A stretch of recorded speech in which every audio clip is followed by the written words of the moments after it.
এর অন্যতম এবং ব্যস্ততম একটা বুলেট ট্রেন স্টেশন। আপনি দেখেন ওইখান থেকে চেকের মাধ্যমে ঢুকতেছে সবাই। তারপর এখানে অনেকগুলো গেট আছে, প্রত্যেকটা গেটে মানে কোন ট্রেন কোন গেটে দাঁড়াবে প্রত্যেকটা শিডিউল আপনার ওই যে একটা বোর্ড দেখা যাচ্ছে, এইসব বোর্ডে দেওয়া আছে। আপনার ট্রেনের টাইম, ট্রেনের কোড আপনি দেখেন প্রত্যেক মিনিটে যে ট্রেন আছে।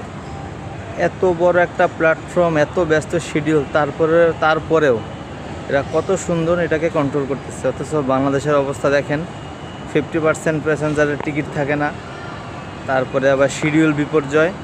আর এখানে দেখেন পার মিনিট প্রত্যেকটা মিনিটে ট্রেন আছে। দেখেন এইখানে আছে, ওইখানে শিডিউল করা আছে, তাও হাই স্পিড ট্রেন, মানে ব্যস্ত বুলেট ট্রেন যেটাকে বলি আর কি আমরা। কতটা সুনির্দিষ্ট পরিকল্পনা নিয়ে এরা আগাচ্ছে আপনি দেখেন, এদের ব্যস্ততাটুকু দেখেন। ওই পাশে আরও স্পেস আছে।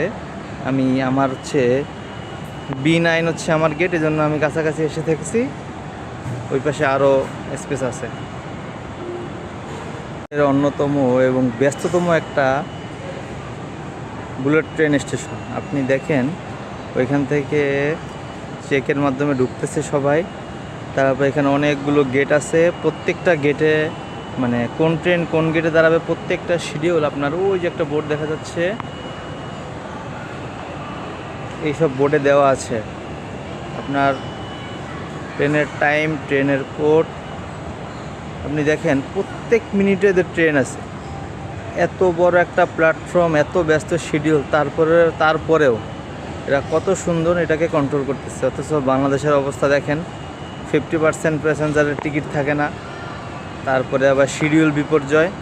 আর এখানে দেখেন পার মিনিট প্রত্যেকটা মিনিটে ট্রেন আছে। দেখেন এইখানে আছে, ওইখানে শিডিউল করা আছে, তাও হাই স্পিড ট্রেন, মানে বুলেট ট্রেন যেটাকে বলি আর কি আমরা।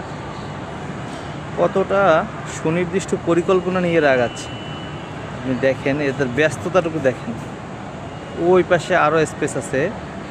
আমার হচ্ছে B9 হচ্ছে আমার গেট, এই জন্য আমি কাছাকাছি এসে থেকেছি। ওই পাশে আরও স্পেস আছে।